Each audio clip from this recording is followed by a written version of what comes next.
শুভ সকাল তোমাদের সকলকে। যারা গ্রুপ সি এবং গ্রুপ ডি এর জন্য প্রস্তুতি নিতে শুরু করেছো, তোমাদের সকলের সুবিধাতে প্রত্যেকটা সাবজেক্টের উপর আমার ক্লাস চলছে, অবশ্যই দেখবে ভালো করে যদি পরীক্ষায় ভালো স্কোর করতে চাও। দেখো এখানে পুরো 50টি আমি কিন্তু এমসিকিউ আলোচনা করব। আমি আশা করব প্রত্যেকটা প্রশ্নের উত্তর তোমরা চেষ্টা করবে এবং আমি আশা করব যে পারবে। এখান থেকে পরীক্ষায় প্রশ্ন অবশ্যই থাকবে। ওকে, দেখো প্রথম প্রশ্ন, ভারতের প্রথম রাষ্ট্রপতি কে ছিলেন? আমি আশা করব সকলে পারবে।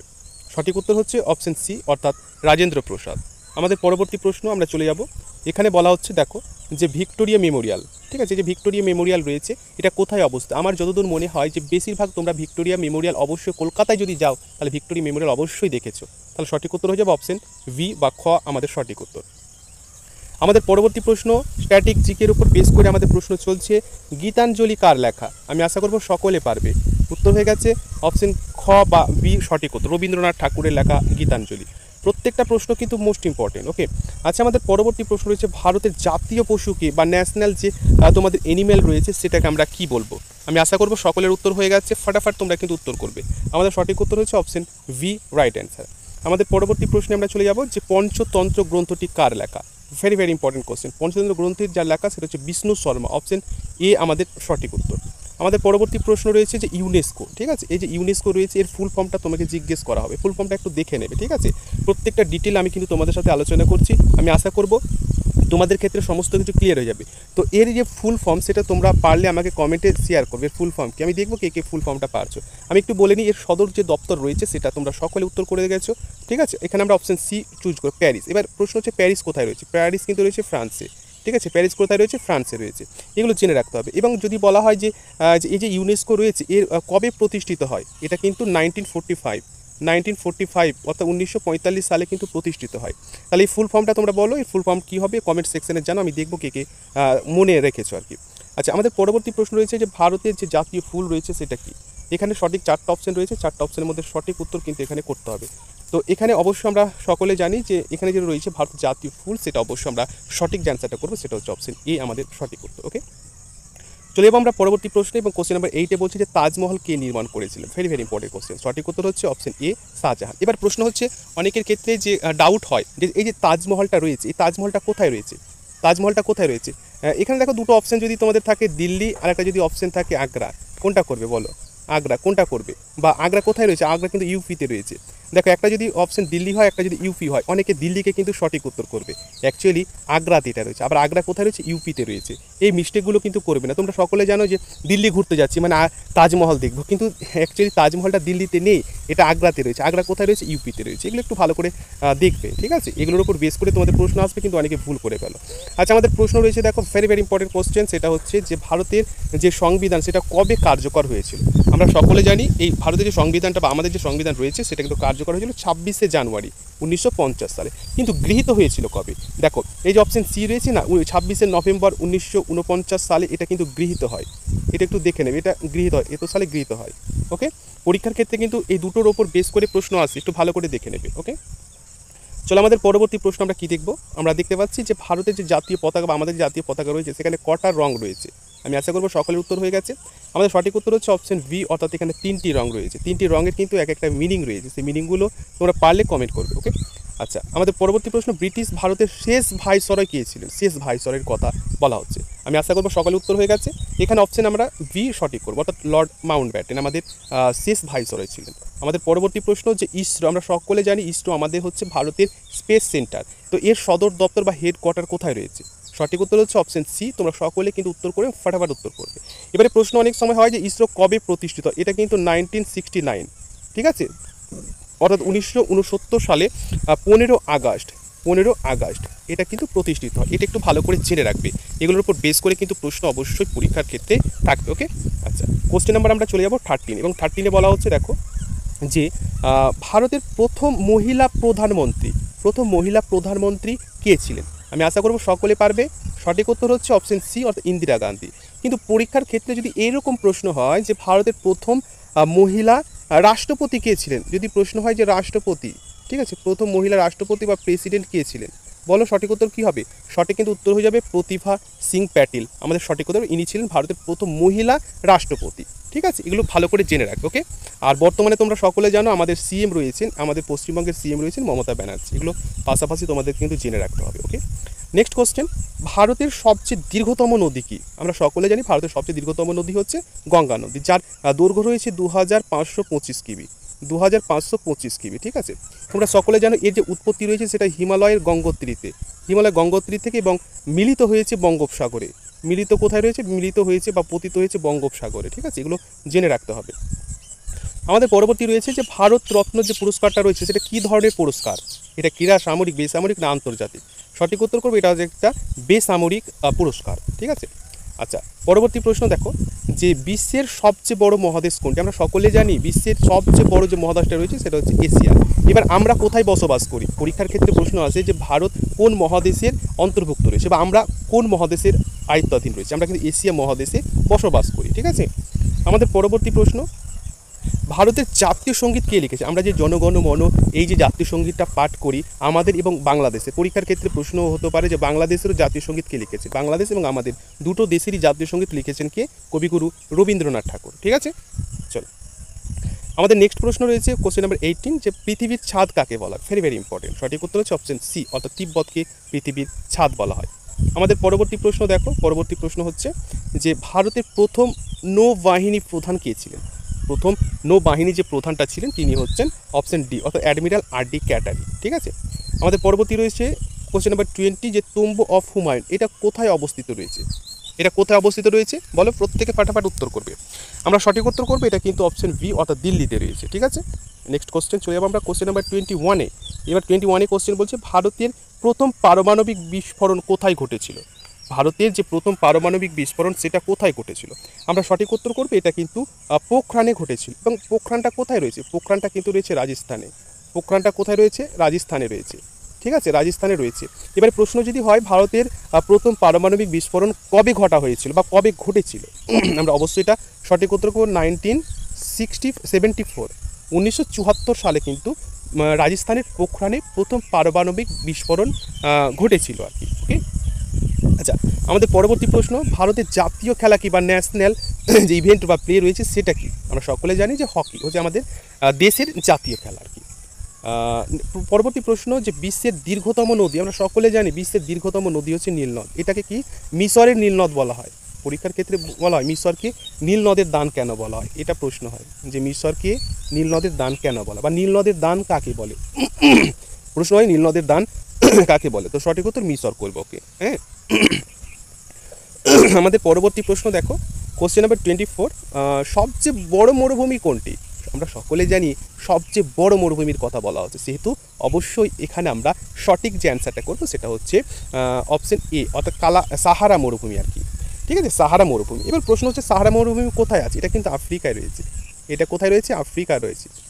ঠিক আছে, ক্লিয়ার হয়ে গেছে? আচ্ছা পরবর্তী প্রশ্নে চলে যাব কোশ্চেন নাম্বার 25। এবারে 25 বলছে যে কবিগুরু রবীন্দ্রনাথ ঠাকুর কোন পুরস্কারে ভূষিত হন? প্রথম পুরস্কার কোন পুরস্কার? 4টে পুরস্কার দেওয়া রয়েছে, কোন পুরস্কারে কবিগুরু রবীন্দ্রনাথ ভূষিত হয়েছিলেন বা তিনি পেয়েছিলেন আর কি? তো আমরা সকলে জানি সঠিক উত্তর হবে অপশন বি, অর্থাৎ নোবেল প্রাইজ। তিনি সাহিত্যে বা লিটারেচারে পুরস্কার পেয়েছিলেন 1913, অর্থাৎ 1913 সালে। পরীক্ষার ক্ষেত্রে প্রশ্ন হয় যে ভারতের প্রথম নোবেল পুরস্কার প্রাপকের নাম কি? আমরা কবিগুরু রবীন্দ্রনাথ ঠাকুরকেই বলবো। বা এটাও যদি প্রশ্ন হয় যে এশিয়া মহাদেশের সাহিত্যে প্রথম কে নোবেল পুরস্কার পেয়েছিলেন, তবু আমরা কবিগুরু রবীন্দ্রনাথ ঠাকুরকেই চুজ করে নেব। ঠিক আছে, এগুলো জেনে রাখো। আমাদের পরবর্তী প্রশ্ন হচ্ছে যে ইউএন রয়েছে, ইউএন এর সম্পূর্ণ নাম কি? সঠিক উত্তর হচ্ছে ইউনাইটেড নেশন, অপশন এ সঠিক উত্তর। আমাদের পরবর্তী প্রশ্ন যে জলীয় বাষ্প কোন মাধ্যমে বৃষ্টিরূপ নেই? জলীয় যে বাষ্প রয়েছে সেটা আকাশে চলে যায় এবং কী হিসাবে সেটা বৃষ্টিতে পরিণত হয়? আমরা এখানে সঠিক উত্তর করবো সেটা সংঘন মানে হিসাবে সেটা তোমাদের কি হয় যে বৃষ্টিরূপে পতিত হয়। ঠিক আছে, চলো দেখো আমাদের যে পরবর্তী প্রশ্নটা রয়েছে যে বলা হচ্ছে যে সুয়েজ যে খাল রয়েছে এটা কোন দুটোকে বা কোন সমুদ্র দুটোকে সংযুক্ত করেছে? আমাদের সঠিক উত্তর হবে অপশন বি, অর্থাৎ ভূমধ্য সাগর এবং লোহিত সাগরকে কিন্তু সংযুক্ত এখানে করেছে সুয়েজ খাল। আমাদের এগুলো জেনে রাখতে হবে। ঠিক আছে, আমাদের পরবর্তী প্রশ্ন দেখো, পরবর্তী প্রশ্ন হচ্ছে যে সর্বপ্রথম মানুষ কোন মহাকাশ যানে চড়ে মহাকাশে যান আর কি? তো মহাকাশ যানের নাম তোমাদের বলতে হবে। তো আমরা সঠিক উত্তর করবো ভস্ত্রক 1, এর উপর বেস করে মানুষ কিন্তু চন্দ্রযানে বা মহাকাশে যান। ঠিক আছে, আচ্ছা পরবর্তী প্রশ্ন হচ্ছে ভারতের সবচেয়ে বড় রাজ্য কোনটি আয়তনের দিক থেকে? আমরা সকলে জানি আয়তনের দিক থেকে ভারতের যে সর্বোচ্চ রাজ্য রয়েছে সেটা অবশ্যই আমরা চুজ করবো। আমি আশা করবো সকলে উত্তর করে ফেলেছে। অপশন ভি সঠিক উত্তর, অর্থাৎ রাজস্থান, আমরা সকলে জানি। ওকে, আমাদের পরবর্তী প্রশ্ন দেখো যে বিসমিল্লাহ খান পরীক্ষার ক্ষেত্রে কিন্তু ভেরি ভেরি ইম্পর্টেন্ট, প্রত্যেকটাই প্রশ্ন গুরুত্বপূর্ণ। কোন বাদ্যযন্ত্রের সাথে তিনি সংযুক্ত রয়েছেন? আমরা সকলে জানি অপশন সি সঠিক উত্তর, অর্থাৎ সানাইয়ের সাথে তিনি সংযুক্ত আছেন। ওকে, ভারতের সবচেয়ে ছোট রাজ্য কোনটি? আয়তনের দিক থেকে বড় তো রাজ্য আমরা রাজস্থান জানলাম, কিন্তু ছোট রাজ্য কি? ছোট রাজ্য হচ্ছে অপশন এ, অর্থাৎ গোয়া। ওকে, আচ্ছা, আমাদের নেক্সট কোশ্চেন রয়েছে ভারতের স্বাধীনতা দিবস। এটা যদি তুমি না পারো, তাহলে কিন্তু পড়াশোনা করতে হবে না, শুধু গোল্লা পেয়ে যাবে।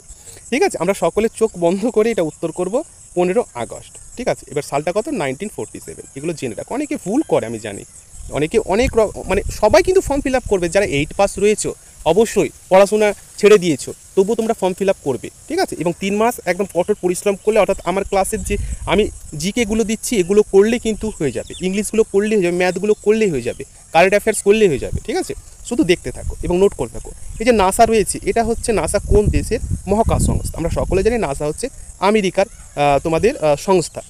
আমাদের দেশে মানে ভারতের, যেমন আমি এর আগে বললাম ইসরো। ঠিক আছে, ভারতের হচ্ছে ইসরো মানে ইন্ডিয়ান স্পেস রিসার্চ অর্গানাইজেশন। ঠিক আছে, এটা আমি কত প্রতিষ্ঠিত সাল বললাম? 1969, 15 আগস্ট। হেডকোয়ার্টার কোথায় রয়েছে? হেডকোয়ার্টার রয়েছে বেঙ্গালুরু। এগুলো জেনে রাখতে হবে। ঠিক আছে, চলো নেক্সট। সাল্টা লেক কোথায় অবস্থিত? বলো বলো, প্রত্যেকে বলো, সাল্টা লেকটা কোথায় অবস্থিত? সঠিক উত্তর হচ্ছে রাজস্থানে অবস্থিত। ঠিক আছে, প্রত্যেকে কিন্তু উত্তর করবে, এখানে এক্সপ্লেনেশন করতে হবে না তোমাকে, বা তুমি অঙ্কের মতো আগে এক্সপ্লেন করবে তারপরে উত্তর দিবে, এটা নয়, ফাটাফাট উত্তর দেখবে। ঠিক আছে, চন্দ্রযান 3 বিশাল কম্পিটিশন হবে পরীক্ষার ক্ষেত্রে, কিন্তু আমি বারবার বলছি বিশাল কম্পিটিশন হবে। ঠিক আছে, যেমন তোমাদের যেমন গ্রুপ ডি রয়েছে, এই গ্রুপ ডিতে তোমাদের 45-এর টোটাল পরীক্ষা হবে, সেখানে কিন্তু অবশ্যই তোমাকে 40+ পেতেই হবে, 40+ কিন্তু পেতেই হবে। যারা গ্রুপ সি এর জন্য প্রস্তুতি নিচ্ছে, এখানে সি পরীক্ষা কিন্তু 60 মার্কের হবে, তোমাকে অবশ্যই পরীক্ষার ক্ষেত্রে 50+, মানে 50+ মানে বুঝতে পারছো, এরকম স্কোর করতে হবে। ঠিক আছে, তো এখানে চন্দ্রযান 3 কোন বছর উৎক্ষেপণ করা হয়? তো এখানে সঠিক উত্তর আমরা কী করবো? 36 নাম্বার রাইট অ্যান্সার হচ্ছে অপশন সি আমাদের সঠিক উত্তর। ঠিক আছে, 2023, অর্থাৎ 2023 চন্দ্রযান 3 কিন্তু উৎক্ষেপণ করা হয়েছিল। ওকে, আচ্ছা, আমাদের পরবর্তী প্রশ্ন আমরা চলে যাব যে ভারতের প্রথম আইপিএস মহিলা কি? আমরা সকলে জানি প্রথম আইপিএস যিনি মহিলা হচ্ছেন তিনি হচ্ছেন কিরণ বেদি। অপশন ভি আমরা এখানে রাইট অ্যান্সার করব। আমাদের কোশ্চেন নাম্বার 38, হাওড়া ব্রিজ, আমরা সকলেই পরিচিত আমাদের হাওড়া ব্রিজ। ঠিক আছে, কোন নদীর ওপর অবস্থিত? তো বলো কোন নদীর ওপর অবস্থিত, এটা তোমাদের কমেন্টে রাখলাম। দেখি, আমাদের সকলে জানো যে মানে হাওড়া ব্রিজ কিন্তু একটা সবচাইতে একটা ঝুলন্ত ব্রিজ রয়েছে হাওড়া ব্রিজ, কিন্তু যারা কলকাতায় গেছো তার উপর দিয়ে গেছো, তোমাদের বলতে হবে যে নদীটা রয়েছে সেটা কি নদী রয়েছে, বলো দেখি কমেন্টে ফাটাফাট।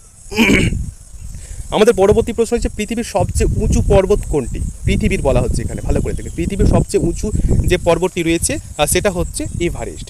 অপশন বি সঠিক উত্তর, এভারেস্ট পৃথিবীর সবচেয়ে উঁচু পর্বত। আচ্ছা, আমাদের পরবর্তী প্রশ্ন দেখো যে এই যে পানামা খাল রয়েছে, এর আগে আমরা দেখলাম সুয়েজ খালটা আমি তোমাদের বললাম, এবার পানামা খাল কোন দুটি মহাসাগরকে যুক্ত করেছে? আমরা সঠিক উত্তরে চলে আসবো, আটলান্টিক এবং প্রশান্ত মহাসাগরকে যুক্ত করেছে। ঠিক আছে, চলো আমাদের পরবর্তী প্রশ্নে চলে যাবো, এবং প্রশ্ন নাম্বার হচ্ছে 41, এবং 41-এ কী বলছে যে সাইলেন্ট ভ্যালি, এটা সাইলেন্ট ভ্যালি কোথায় অবস্থিত? বলো, সাইলেন্ট যে ভ্যালি রয়েছে এটা কোথায় অবস্থিত বলতে পারবে?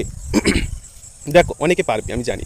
তো সাইলেন্ট যে ভ্যালি রয়েছে এটা অবশ্যই অপশন বি সঠিক উত্তর, অর্থাৎ কেরালাতে সাইলেন্ট ভ্যালি রয়েছে। ঠিক আছে, পরবর্তী প্রশ্ন হচ্ছে ভাষা অনুযায়ী ভারতের বৃহত্তম রাজ্য কোনটি? ভাষা অনুযায়ী বৃহত্তম রাজ্য হচ্ছে অপশন এ, অর্থাৎ মহারাষ্ট্র। নেক্সট কোশ্চেন, ভারতের জাতীয় পাখি কোনটি? এখানে দেখো 4টা অপশন রয়েছে, 4টা অপশনের মধ্যে সঠিক উত্তর করতে হবে। ভারতের জাতীয় যে পাখিটা রয়েছে সেটা আমরা সকলে জানি, অপশন বি ময়ূর আমাদের সঠিক উত্তর। আমাদের পরবর্তী প্রশ্ন রয়েছে যে ব্রহ্ম সমাজ, ভেরি ভেরি ইম্পর্টেন্ট কোশ্চেন, যে ব্রহ্ম সমাজ কে প্রতিষ্ঠা করেন? Very very important question. ঠিক আছে, তো সঠিক উত্তর কী হবে? রাজা রামমোহন রায় ব্রহ্ম সমাজ প্রতিষ্ঠা করেছিলেন। আচ্ছা, আমরা চলে যাব পরবর্তী প্রশ্নে, এবং পরবর্তী প্রশ্ন বলা হচ্ছে বাংলার নবজাগরণের পুরোধা কে ছিলেন? নবজাগরণের পুরোধা যিনি ছিলেন তিনি হচ্ছেন রাজা রামমোহন রায়। ঠিক আছে, নেক্সট কোশ্চেন, কোশ্চেন নাম্বার 46-এ আমরা চলে আসলাম যে কোন মন্ত্রক পাসপোর্ট জারি করেন? প্রত্যেকটা দেশের পাসপোর্ট হয়, তো পাসপোর্ট জারি করেন কোন মন্ত্রক? আমাদের সঠিক উত্তর করতে হবে। তো দেখো 4টা অপশন রয়েছে, 4টা অপশনের মধ্যে সঠিক যে অ্যান্সারটা আমরা করবো সেটা হচ্ছে অপশন বি, অর্থাৎ পররাষ্ট্র মন্ত্রক। ঠিক আছে, চলে যাবো আমরা 47 নাম্বার কোশ্চেন, এবং 47 কোশ্চেনে কী বলছে দেখো, এখানে 47-এ বলছে যে ভারতের প্রথম রাষ্ট্রপতি ছিলেন। ঠিক আছে, তো প্রথম রাষ্ট্রপতি কে ছিলেন তোমরা সকলে জানো, তো কত বছরের প্রেসিডেন্ট তিনি ছিলেন? তিনি কত বছরে প্রেসিডেন্ট হিসাবে নিযুক্ত ছিলেন? তো সকলে উত্তর হয়ে গেছে। অপশন এখানে সি সঠিক, 10 বছর তিনি ছিলেন আর কি। ওকে, আচ্ছা আমাদের নেক্সট কোশ্চেন রয়েছে যে ন্যাশনাল পার্ক, এই যে ন্যাশনাল পার্ক রয়েছে এই কথার অর্থটা কী অ্যাকচুয়ালি? তো আমাদের সঠিক উত্তর কী হবে? অপশন বি সঠিক, সংরক্ষিত বনভূমি। ন্যাশনাল পার্ক কথার অর্থ হচ্ছে সংরক্ষিত বনভূমি। ওকে, চলে যাবো আমরা 49 নাম্বার কোশ্চেন। 49 নাম্বার কোশ্চেনে বলছে কি যে প্রথম অলিম্পিক গেমস এটা কোথায় অনুষ্ঠিত হয়? আমরা সকলে জানি প্রথম অলিম্পিক গেমস গ্রিসের এথেন্সে শুরু হয়। গ্রিসের কোথায়? প্রশ্ন হতে পারে গ্রিসের অ্যাথেন্সে। গ্রিসের অ্যাথেন্সে এটা শুরু হয়। সালটা কত ছিল? 1896। 1896 সালে প্রথম অলিম্পিক গেমস গ্রিসের এথেন্সে শুরু হয়েছিল। ওকে, আচ্ছা আমাদের নেক্সট কোশ্চেন রয়েছে যে ভারতের স্বাধীনতা আন্দোলনের প্রথম বিপ্লব কবে শুরু হয়? প্রথম বিপ্লব কবে শুরু হয়? হয়ে গেছে উত্তর নিশ্চয়। 4টা অপশনের মধ্যে সঠিক যে অ্যান্সারটা করবো সেটা হচ্ছে অপশন এ সঠিক, 1957। এবার তোমরা বলো তো কোন বিদ্রোহ হয়েছিল? কোন বিদ্রোহ হয়েছিল বলতে পারবে? তোমরা অনেকে পারবে যারা পড়াশোনা করছো। কোন বিদ্রোহ শুরু হয়েছিল আমাকে কমেন্টে করো। তো আমি আশা করব এই ক্লাসগুলো তোমাদের ক্ষেত্রে অনেকটা গুরুত্বপূর্ণ। এইভাবে স্টাডি করতে থাকো এবং গ্রুপ সি এবং গ্রুপ ডি এর জন্য এই প্রশ্নগুলো কিন্তু নোট করো, ভেরি ইম্পর্টেন্ট। প্রত্যেকটা সাবজেক্টের উপর ক্লাস আমি দিচ্ছি, ধৈর্য সহকারে ক্লাসগুলো নোট করো, এখান থেকে ভালো স্কোর করতে পারবে। ঠিক আছে, থ্যাংক ইউ, ভালো থেকো। পরবর্তী ক্লাসের জন্য লাইক সাবস্ক্রাইব করে দাও পরবর্তী আপডেট সবার আগে পাওয়ার জন্য। কম্পিটিশন 3 মাস সময় দিচ্ছি। Thank you.